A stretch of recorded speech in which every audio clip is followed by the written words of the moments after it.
So I'm a little bit tired today. Hollywood RGT hit the streets going to his uncle's annual Halloween party last night, and he probably had a little too much of a good time. My left foot really hurts this morning. I'm not sure why that is, but hey, at the end of the day, I did get an extra hour of sleep thanks to daylight savings ending. I, of course, had the best costume at the party, so I just wanted to share it with you guys. But today, we have an interesting topic, and it involves Nintendo and, surprise, surprise, lawsuits. Nintendo is a very sue-happy company. You know, sometimes I think it's within reason. Sometimes I think, well, kind of what's the point? I feel like there's a lot of gray area with Nintendo's lawsuits with certain situations. Some things make perfect sense, and I kind of understand it. Some things maybe not so much. But this recent court case that they had in which they successfully sued a streamer is definitely a lot more interesting. And I think when you look at it, you know, on the surface level, it all makes sense. But once you start to actually think about like potentially bigger picture stuff, looking at kind of the outside scope of it and what this could potentially mean for other things, I think that's where the gray area comes into play. And I always like to talk about those gray area things because I feel like nobody else really does. They're either like, screw Nintendo, I can't believe they're suing someone, or great, I'm glad Nintendo is suing someone, because that really affects you at the end of the day either way. But I think the gray area stuff is a lot more interesting. So basically, this was a court case that has been going on for a little bit of time now, involving a individual streamer named Every Game Guru. Now, Every Game Guru, or Jesse Keehan as his government name is, sorry, I mean, it's all over the internet, pal, basically was streaming pirated copies of unreleased Nintendo Switch games via either Ryujinx or whatever emulator he was using. It looks like he started this back in 2022 and was very adamant about doing these sorts of things. Now, of course, the Nintendo Switch was hacked very early into the system. People were getting access to the games and dumping them online, and people were playing the games online. And, you know, it's kind of one of those situations where how do you determine whether or not this individual may have purchased an early copy from a mom and pop shop versus somebody that just pirated the game and is streaming it illegally? Well, when you start to boast about things, that's where, you know, you kind of get yourself in a little bit of trouble. Now, Nintendo was suing for many millions of dollars in this case because, I mean, of course they are, but they basically reached out to this individual, Every Game Guru, and tried to be like, hey, you know, stop it. Like, what are you doing? And, you know, they didn't really heed the warning here. They made a Facebook post saying, should have done more research on me. You might run a corporation. I run the streets. Now, you may indeed run the streets. I'm not sure of your background. You may be a capo in your area and, you know, doing what you do. But this is a different ball game, pal. This is a company that will hunt you down, that will send people to your front door and hit you with a lawsuit. So instead of just kind of bowing out and saying, okay, you know what, okay, I screwed up, my bad, you know, I'll stop. No, you're being defiant and you continue to do it. Well, Nintendo has indeed, surprise, surprise, won this court case. And basically, they ended up getting $17,500 in damages, but they were going for much larger amounts. And, you know, Nintendo was able to get like home addresses of the individual, their grandmother, their girlfriend, and stuff like that. Nintendo actually requested millions of dollars because they felt that they were applying it to, you know, loss of income, which you're not making millions of dollars off of one individual. So I don't really understand that. This individual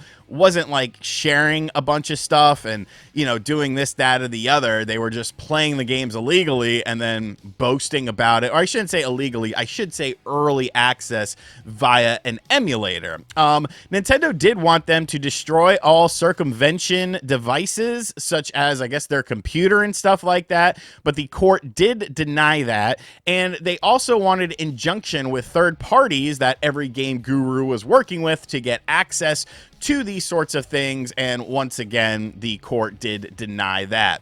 Now, Every Game Guru did not show up in court to defend himself or anything like that, so this was a swift and easy case with a $17,500 restitution that this individual must pay back Nintendo. So, like I said, on the surface level, I mean, it does make sense. You are essentially stealing games that are not out yet. You're playing them on an emulator. You're streaming them on said emulator, and then you're being defiant with that. You know, you're basically boasting, I run the streets. Like, bro, these are like, people take video game stuff so serious. It's like, bro, just drop the act. Like, this is video game stuff. So you're doing something you're not supposed to do, and then you're boasting about it. And, you know, I mean, I guess when you look at things like Instagram Live and all that sort of stuff, people do that with stuff they shouldn't be doing all of the time because I guess people are just desperate for attention or whatever the case may be. So I do understand Nintendo's point in all of this. So you might be saying to yourself, well, okay, if that's the way that the situation played out and that's the way it was handled, what is the gray area that you are alluding to? Because obviously you do have some sort of gray area to talk about. And I think the gray area comes into the fact that, you know, basically the individual was streaming these early access games and was talking about emulators and stuff like that.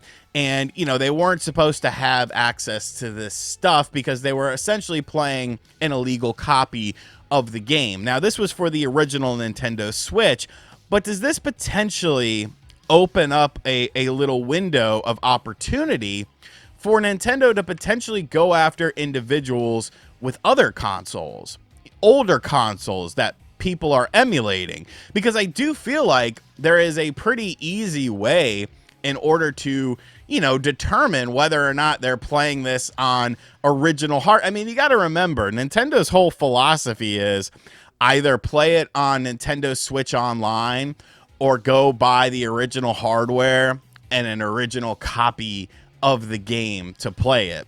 You know, they don't like emulators whatsoever. They don't like ROMs whatsoever. That's why they go after older websites and stuff like that. If you're playing an edited ROM or you're using an emulator that can do things like upscaling and stuff like that, and you're streaming those games and you're playing those games, does that potentially open you up to Nintendo coming in and being like, well, you don't own this because the original game can't do this. The original game doesn't look like that. The original game doesn't work like that.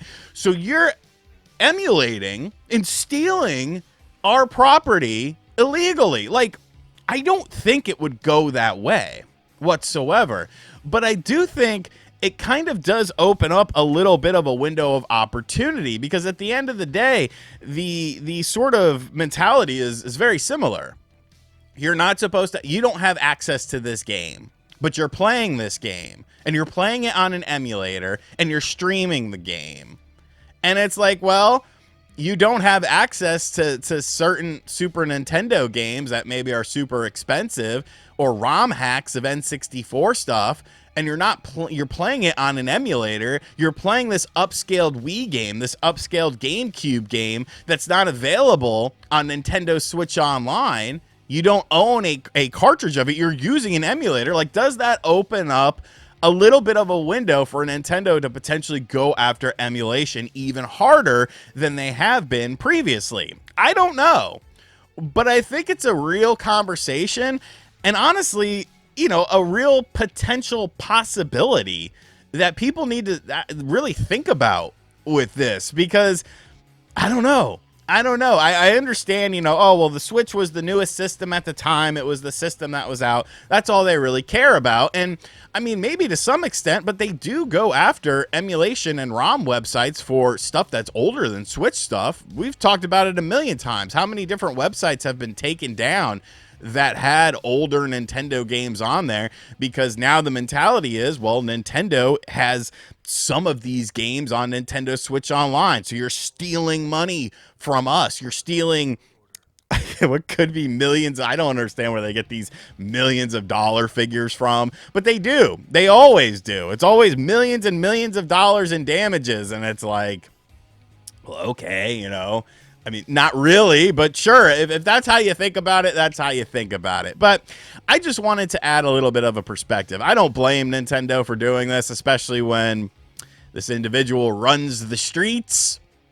I don't, you know, very, very brazen individual here. So I do understand it. I'm more so just worried about potential fallout that could happen from that, especially when it comes to older platforms, because I do feel like that little window of opportunity has now been opened up, and that could be a very scary thing going forward, especially if they actually act on it. So let me know in the comments section down below, what do you think of this whole situation?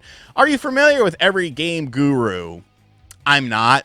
You know, they just seem like a stupid individual at the end of the day who, you know, messed around and found out. And you know, this is the reaction to his actions. So good luck coming up with that 17 grand, buddy. I'm sure you don't have that, but you know, maybe you do. Maybe you do. By saving all of that money by not buying Nintendo Switch games. There you go. You saved up all that money just for this day. So you'll be fine, I'm sure. And as always, guys, thank you for checking out this video. If you are new to the channel, be sure to hit that subscribe button. Be sure to like, comment, and share. Hit the bell as well. And as always, I'll catch you guys on the next video. Later.